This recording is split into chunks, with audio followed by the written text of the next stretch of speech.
I have never been the best person to take to an art museum. I like art. It's pretty. But hours upon hours of going from painting to painting just didn't really work for me.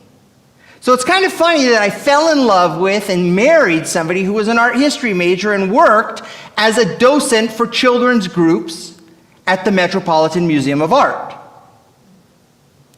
Shauna taught me that there's actually so much more to every painting than meets the eye. There are hidden messages, there are stories and deep ideas that are told in the dots, the splotches, and smears of paint layer upon layer. But to appreciate much of this art, you have to be willing to stand back and look at the totality of the piece of art, and maybe even the artist who painted it, to really understand what's going on. Now, to anybody who either creates or appreciates art in any format, this is not new.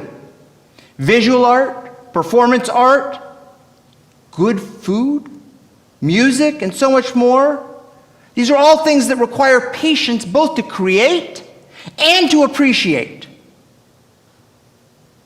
But it's so easy to forget this. In a world where everything is at the snap, I can push a button on my phone and have almost anything delivered to my house within 24 to 48 hours. Likewise, politics. Because we have 24/7 coverage of politics, access to the latest news, what's happening in this moment, all I get is that one soundbite. How long can a TikTok video be? 45 seconds? What? 45 seconds is an eternity. Who has the attention span for 45 seconds? I mean, Twitter is what, 100 and whatever characters, right? Okay, so my point is all we get is that one specific frame to form an entire opinion of a leader, of who somebody is, as opposed to trying to understand what they accomplished over a long term, what they stand for, what they represent. So this desire to make rash, spur-of-the-moment conclusions is what led to a problem in this week's Torah portion. Because when Korach tried to make these spur-of-the-moment conclusions about Moses and Aaron, it led to a fatal error in attacking their leadership. And it was not Korach alone, as Rabbi Yitz Greenberg teaches, saying, believe it or not, a large number of Israelites did not get what Moses and Aaron's leadership was all about. It's hard to imagine hitting a lower point than last week's parasha with the spy mission disaster and the decree that the Exodus generation will die in the desert. Yet for Moshe Rabbeinu, Korach's rebellion hits a personal low, precisely because the rebels degrade and trivialize what Moses has been doing. Because they're only focused on the immediate situation, they've lost complete sight of what it means to be a leader of a community called to work in the service of God. Korach claims that it's all about power and prestige. Prestige of standing before God. I'm the one who stands there. And he claims, you've gone too far, Rav Lechem. For all the community are holy, all of them. And Adonai is in their midst. Why then do you raise yourself above Adonai's congregation? It's a challenge in the moment. According to Korach, all Moses and Aaron are doing is taking the glory for themselves.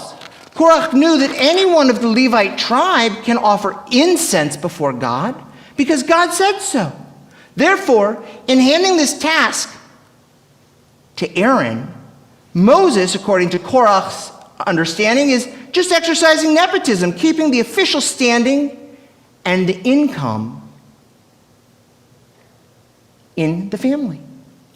Moses tries to persuade Korach and his followers that the prophetic and priestly service is not about public display or social standing. It's about connecting to God and providing protection of the people, lest it be done improperly, as happened with Aaron's sons. The specific work of the incense is to create a shield between the Jewish people and the presence of God. Thus, when seen as part of a larger picture, it is precisely this role of the priestly leader that allows for a preservation of life. Korach and his allies mock this explanation and insist that all 250 of them can do the incense just as well as Aaron. So a competition's set up, and the 250 people in Korach will set up their incense fire pans alongside Aaron, both offerings to God. Yet nevertheless, what comes? The outcome will show that anyone can offer incense or not. Korach and his allies gather a huge crowd, riling up the community. The crowd is convinced by Korach's false claims that Moses and Aaron are in it for the power. God appears, threatening to wipe out the whole crowd. If Moses was in it for the power, he would have stood by and said, God, go for it. These people are a pain in my butt. Moses would have said, if you wipe them out, I can take everything in their tents. But what does Moses do? Perhaps precisely because he is human and he understands the tendencies of humans to focus on the narrow little picture, he understands that he's called to a higher purpose, to preserve life. And Moses pleads with God to spare the larger congregation, because Moses recognizes that the majority of the crowd is just following and caught up in the moment. Moses tells the people to step back, literally and metaphorically, like we do with art. The time had come for Moses to remind the Israelites of the larger vision and purpose they are serving. And after the earth swallows Korach and his followers, the Israelites finally understand that backing Korach and his followers was not a matter of substituting one group of grifters for another, but Moses and Aaron were not in it for the pride and pomp, but rather to bring a higher purpose. This explicitly reaffirmed through Aaron's actions during the plague, because immediately after, what happens after the ground swallows them up? A plague strikes the Israelites, and Aaron takes the incense and walks amongst the people suffering from the plague. And the plague dissipates, because Aaron realizes that the goal, the purpose of being a leader is to bring life and meaning, and not to elevate yourself. And if this wasn't enough, at the very end of our parasha, we get one final answer, where all of the staffs, and you remember a staff represents the identity, the person of the leader. Your staff is who you are. It's like your social security card, your driver's license, and your passport all put in one thing. And the leader's staffs are all put leaning against the ark, the tabernacle, together. And in the morning they come back, and Aaron's staff is sprouting with blossoms and almonds. Because to be a leader is to understand life and to help people achieve life. To be a leader is to promote goodness. But if you look at just the minute little itty-bitty piece, you're just going to see them taking power. But if you look back and you see from the beginning of Moses and Aaron's time till the end what they do, and you look at the totality of it, you can understand that they stand for so much more.